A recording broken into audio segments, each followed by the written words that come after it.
Oke, berjumpa lagi dengan saya. Saat ini kita akan membahas tentang ground penetrating radar dan dielectric constant. Kita akan membahas sedikit tentang dasar-dasar dielectric constant atau konstanta dielectric. Secara umum georadar itu terbagi atas dua bagian besar, yaitu komponen dari sistem radar sendiri, GPR itu sendiri, sistem radarnya, dan kemudian section yang di bawah permukaan atau penampang bawah permukaan atau model bawah permukaan yang akan kita cari. Jadi secara garis besar instrumen GPR atau georadar itu terdiri atas dua bagian, yaitu transmitter, pemancar gelombang elektromagnetik dalam bentuk pulsa. Kemudian satu lagi adalah receiver yang menerima. Dari transmitter ini sebagai sumber gelombang diemisikan dalam bentuk modulasi-modulasi frekuensi, dipancarkan ke dalam tubuh bawah permukaan. Pancaran ini kita sebut sebagai signal yang ditransmisikan atau emisi dari signal dari pemancar. Ketika menemui kontak lapisan yang memiliki kontras nilai dielectric konstanta, maka dia akan dipantulkan. Dan juga ada yang diteruskan. Jadi ketika dia menemui medium batas antar bidang atau objek yang memiliki perbedaan nilai konstanta dielectric, maka akan dipantulkan. Kemudian sinyal pantul ini akan diterima oleh receiver atau penerima sinyal. Sini adalah antena dari radar. Kemudian sinyal yang sudah diterima tadi disampling dan didigitasi, kemudian disimpan, kemudian diproses, baru ditampilkan. Nanti kita akan bisa melihat hasil dari proses ini adalah sebuah section atau penampang bawah permukaan dalam bentuk model radargram. Ini adalah sebuah ilustrasi dari tiga kondisi, di mana yang sebelah kiri ini adalah ketika gelombang elektromagnetik dalam bentuk pulsa itu dipancarkan, maka dia akan merambat masuk ke dalam tubuh batuan dan juga akan ada yang lepas ke arah udara. Jadi lepas ke udara dan ada juga masuk ke dalam tubuh batuan atau tubuh bawah permukaan. Gelombang yang menjalar di dalam tubuh batuan atau di bawah permukaan ini, apabila dia menemui bidang batas yang memiliki kontras dari nilai konstanta dielectric, maka dia akan dipantulkan, dan itulah yang akan diterima oleh receiver di georadar. Ini adalah contoh kalau lapisannya itu sangat ideal, artinya homogen, tidak ada yang berbeda, jadi homogen, dia sama rata, sama rasa, semua arah. Sedangkan yang tengah ini adalah apabila dia menemui daerah yang memiliki banyak fragmen-fragmen kecil, itu bisa kita temui seperti pada daerah longsoran atau di daerah berangkal, jadi timbunan. Nah, di timbunan itu kan banyak material-material kecil, jadi dia akan membentuk gelombang-gelombang kecil lagi, gelombang-gelombang pantul berfrekuensi tinggi ini. Gelombang yang dipancarkan kemudian dipantulkan akan memiliki sifat scattering atau hamburan, terhambur dia, karena banyak sekali material-material yang memantulkan. Nah, inilah yang sifat hamburan inilah yang akan memakan energi atau menghabiskan energi, sehingga biasanya penetrasinya tidak akan dalam karena energinya habis oleh scattering, peristiwa hamburan. Kemudian yang sebelah kanan ini adalah apabila gelombang elektromagnetik itu menemui objek yang sangat konduktif, atau resistivity-nya mendekati 0. Jadi gelombang itu tidak akan bisa merambat di dalam tubuh material yang konduktif, dia akan sempurna dipantulkan. Jadi gelombang tidak akan merambat dalam tubuh, gelombang elektromagnetik tidak akan merambat di dalam material yang konduktif, yang sangat konduktif, atau resistivity-nya mendekati 0. Mari kita lihat. Gelombang elektromagnetik itu memiliki persamaan kecepatan sebagai berikut, dipengaruhi oleh permeabilitas magnetik permeabilitas magnetik dari material, kemudian permitivitas dielektrik dari material, dan juga konduktivitas dari material. Serta ini adalah omega, ini adalah frekuensi 2pi dikali frekuensi, 2pi dikali frekuensi. Jadi di sini terlihat bahwa faktor konduktivitas, nilai konduktivitas itu ada di bagian bawah. Apabila resistivity material yang mendekati 0, maka konduktivitasnya akan mendekati nilai tak hingga. Jadi sangat besar. Membesarnya nilai di bawah ini akan menyebabkan menurunnya laju kecepatan merambat gelombang elektromagnetik di medium. Jadi kalau mediumnya sangat konduktif, gelombang EM tidak akan merambat. Jadi dia tidak akan bisa merambat di dalam tubuh material yang konduktif, sehingga dia akan dipantulkan secara sepenuhnya. Jadi dia ketika menemui bidang batas atau material yang konduktif, dia akan dipantulkan seluruhnya. Jadi kalau Anda berada di dalam suatu ruangan yang memiliki banyak konstruksi dari logam atau metal, itu kita akan kesulitan menerima elektromagnetik. Jadi sinyal HP kita tuh akan susah, seperti itu. Oke, kita kembali ke pokok bahasan kita, konstanta dielektrik. Kita coba melihat hukum Coulomb. Hukum Coulomb ini berbicara tentang gaya listrik akibat adanya dua muatan atau lebih. Jadi dua muatan, muatan pertama dan muatan kedua, yang dipisahkan oleh jarak atau R atau distance atau radius. Jadi bila ada dua muatan memiliki jarak, maka dia akan terjadi gaya listrik, bisa tarik menarik, bisa tolak menolak. Tarik menarik jika plus dan minus, tolak menolak jika minus dan minus, dan plus atau plus. Di sini didefinisikan oleh hukum Coulomb bahwa gaya dari gaya listrik ini adalah konstanta Coulomb, kita sebut K, dikalikan dengan muatan pertama dikalikan dengan muatan kedua dibagi dengan kuadrat jarak. Kalau kita lihat bahwa konstanta Coulomb itu adalah komponennya adalah 1/4pi dikali dengan epsilon 0. Epsilon 0 ini adalah nilai permitivitas di ruang hampa. Jadi di ruangan hampa di suatu wilayah yang tanpa ada material, di situ nilainya adalah kita sebut permitivitas ruang hampa. Nilai konstantanya sendiri adalah 9 kali 10 pangkat 9 Newton meter kuadrat per Coulomb kuadrat.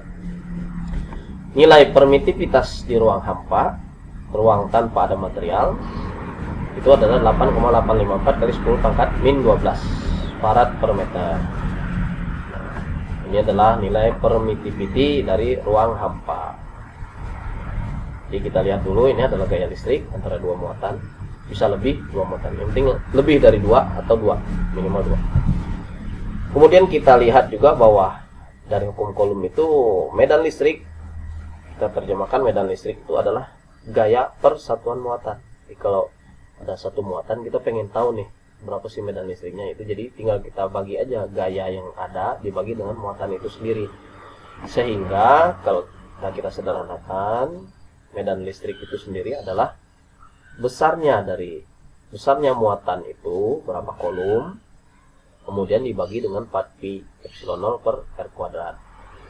Tadi 4pi per epsilon 0 ini adalah konstanta Coulomb, dan R ini aja. Kita bisa lihat sini ada sebuah muatan positif, dia akan memiliki nilai medan listrik secara radial divergensi, ya, ini divergen ya, jadi dia memiliki ke arah vektornya itu ke segala arah menjauhi pusat muatan. Besarnya adalah konstanta Coulomb dikalikan dengan muatannya sendiri, berapa besar muatannya, kemudian dibagi dengan jarak. Yang harus kita ingat di sini adalah konstanta Coulomb itu mengandung komponen permitivitas ruang hampa. Jadi di sini kita berbicara muatannya ada di ruang hampa atau ruang vakum. Kalau muatan positif, arah medannya akan keluar. Kalau muatan negatif akan ke dalam. Oke, sekarang untuk memahami tentang konstanta dielektrik, kita pahami sebagai berikut. Ambillah misalnya kita punya dua plat. Jadi dua plat sejajar, dua plat tersebut sejajar, dipisahkan oleh jarak tertentu D atau R, terserah lah. Jadi dia terpisah jarak tertentu. Nah, kedua plat ini kita berikan muatan. Kita berikan muatan yang sama besarnya. Berbeda ini aja, berbeda kutub aja. Jadi di sini di plat yang pertama kita kasih muatan, di sini juga kita kasih muatan. Maka akan terbentuk medan listrik di antara dua plat. Jadi di antara dua plat ini akan terbentuk medan listrik yang arahnya dari muatan positif ke negatif. Jadi medan listriknya akan terbentuk di antara dua plat ini. Besarnya medan listrik itu sendiri adalah seperti tadi, besarnya muatan dibagi dengan 4pi epsilon 0 permitivitas dan R kuadrat jaraknya atau D ini tadi. Di sini kita kondisinya tidak ada material, jadi ruangan di antara dua plat ini tidak ada material sedikit pun atau di ruang vakum. Kemudian mari kita bayangkan bahwa sebenarnya material itu pada dasarnya memiliki atom-atom yang membentuk molekul. Jadi sebuah material itu terdiri dari molekul-molekul dan molekul-molekul tersendiri terdiri dari atom-atom. Nah, kita bayangkan sederhananya adalah material dihidrogen monoksida atau kita sering sebut sebagai molekul air H2O. H2O itu sendiri kalau kita lihat sebenarnya dia dari atom oksigen dan atom hidrogen. Atom hidrogen ini memiliki muatan plus 1 dan oksigen ini adalah minus 2. Kalau kita lihat sebenarnya dia merupakan suatu bentuk dipol kecil, sehingga di dalam tubuh molekul H2O ini sendiri, itu adalah dipol internalnya itu menghasilkan medan. Karena tadi kan kalau ada muatan yang terpisah pada jarak tertentu, dia akan terjadi medan listrik sendiri. Jadi antara dua atom ini, di antara atom ini sendiri, dia akan terbentuk dipol dua kutub begini. Sehingga itu akan menghasilkan medan listrik sendiri, medan listrik internal kita sebutnya, atau dipol internal. Nah, bagaimana kalau ini ternyata di alam itu seperti apa? Di alam itu molekul-molekul ini bergerak dengan orientasi mereka masing-masing, orientasi antar molekul itu masing-masing. Jadi tidak memiliki arah yang jelas, mereka bisa acak arahnya dalam kondisi yang tanpa ada gangguan. Jadi dia bisa mengarah ke kiri, ke kanan, ke bawah, ke atas. Jadi kalau tidak ada apa-apa, tidak ada yang membuat mereka terarah, ya mereka berarahnya itu bebas aja gitu, mau ke kanan ke kiri bebas aja. Jadi dipol-dipol itu sendiri kita lihat secara individu, dipol-dipol tadi, molekul-molekul air itu sendiri terdiri dari dipol-dipol yang memiliki arah yang berbeda-beda medannya. Nah, kemudian kita tempatkan molekul-molekul itu ke dalam ruang di antar plat yang kita sudah beri muatan tadi. Jadi ruang di antara dua plat ini kita masukkan molekul-molekul air ini yang memiliki dipol-dipol internalnya. Nah, molekul ini akan terorientasi.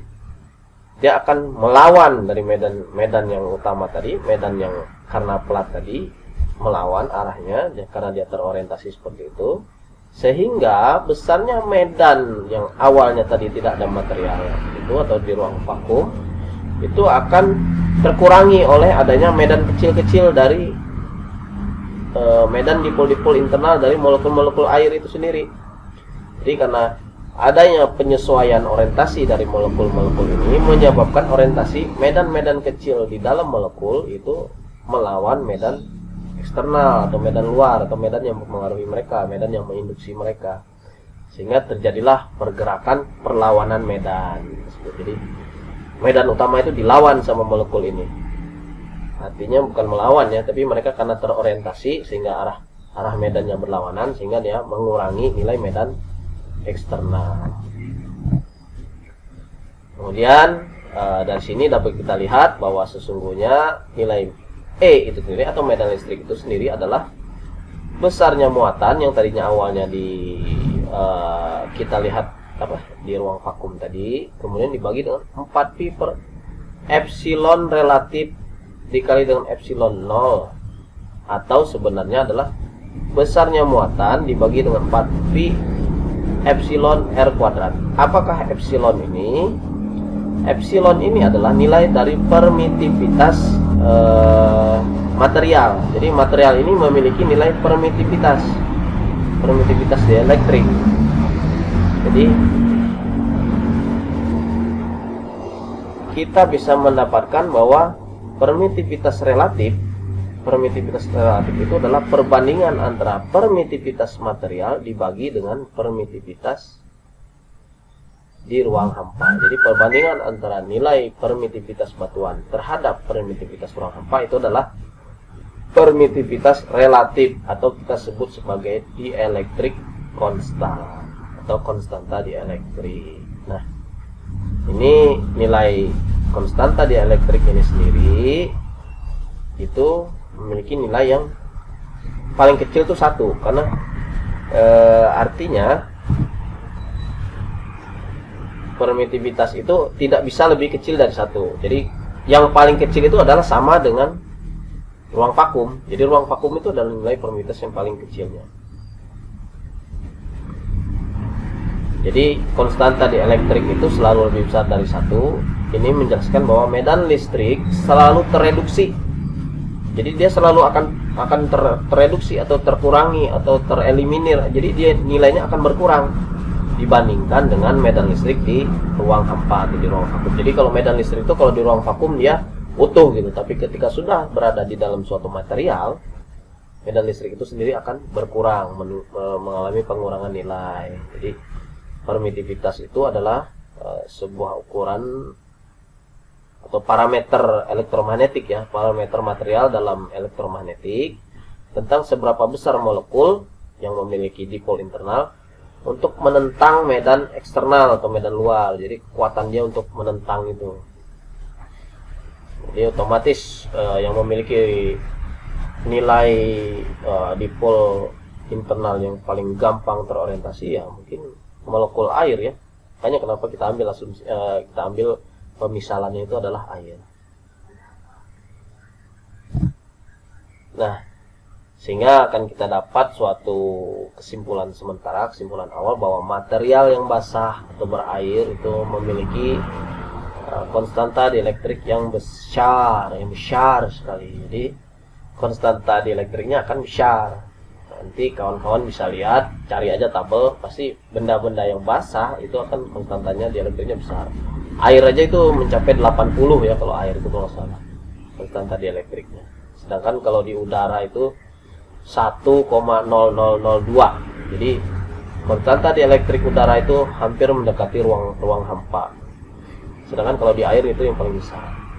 Nah, ini menjelaskan saturasi air itu akan menurunkan kecepatan lambat gelombang elektromagnetik karena nilai permitivitas yang tinggi tadi. Kalau kita lihat persamaan dari kecepatan gelombang itu adalah kecepatan gelombang itu 1 per akar dari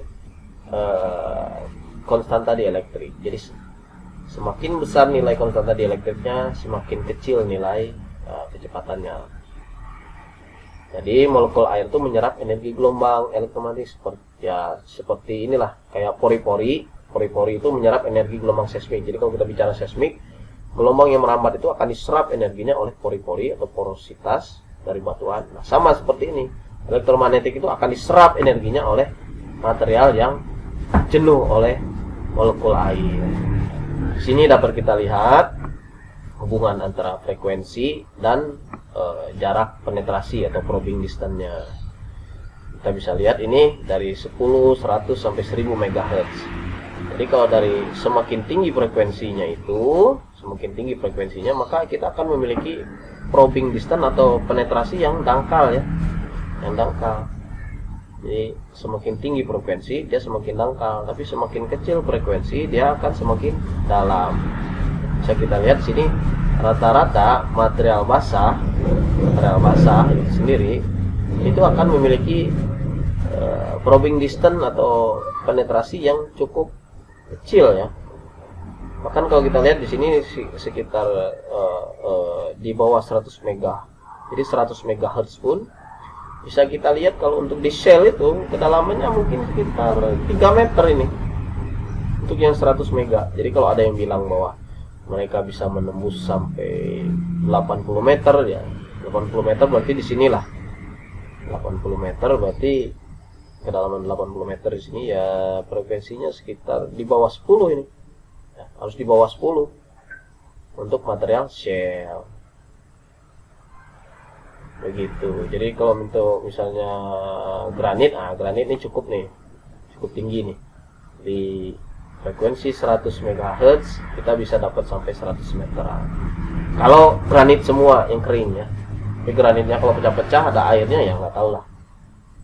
Intinya seperti itu. Jadi ini menyatakan mediumnya masing-masing. Kita lihat di sini. Semakin tinggi frekuensi, semakin rendah nilai probing distance-nya atau jarak penetrasinya. Semakin kecil frekuensi akan semakin dalam. Ini bisa dilihat di Renault ya. Nah, jadi bisa kita lihat seperti ini. Kalau kita lihat ada gelombang elektromagnetik. Jadi gelombang elektromagnetik itu terdiri dari medan listrik. Medan listrik di sini diwakili yang berwarna merah ya. Dia akan berubah-ubah arahnya ke atas, ke bawah, atau bolak-balik lah, bolak-balik. Tergantung frekuensinya. Kalau frekuensinya 1 Hz berarti dia bolak-baliknya itu 1 kali bolak-balik dalam 1 detik. Kalau 1000 Hz berarti dia bolak-balik 1000 kali bolak-balik dalam 1 detik. 1000 Hz itu 1 kHz. 1 MHz, 1 mega berarti 1000 kilo atau 1 juta. 1 juta kali bolak-balik dalam 1 detik. Jadi molekul air itu akan bolak-balik 1 detik itu sebanyak berapa frekuensinya? 1 mega berarti 1 juta kali. Bayang kan? Jadi kita bisa ambil kesimpulan HP ini kan pakai gelombang elektromagnetik. Kita dekatkan ke telinga. Tubuh kita, otak kita ini atau seluruh tubuh manusia ini kan bisa dibilang 60%-nya itu molekul air ya. Bayangkan molekul air dalam tubuh kita itu dihajar, dibolak-balik sama elektromagnetik. Jadi harap waspada. Pakailah headset. Ya, jadi makanya konsep dari microwave itu memanaskan makanan itu hanya dengan gelombang elektromagnetik. Jadi molekul-molekul air di dalam tubuh makanan itu akan bolak-balik sehingga terjadi pemanasan. Karena bolak-balik tadi kan energi kinetiknya muncul. Nah, seperti itu. Makanya hati-hati dengan microwave ya. Berbahaya kalau tidak tahu apa artinya. Oke, cukup sekian pembahasan dari saya. Jika ada pertanyaan silakan masuk di kolom komentar. Terima kasih.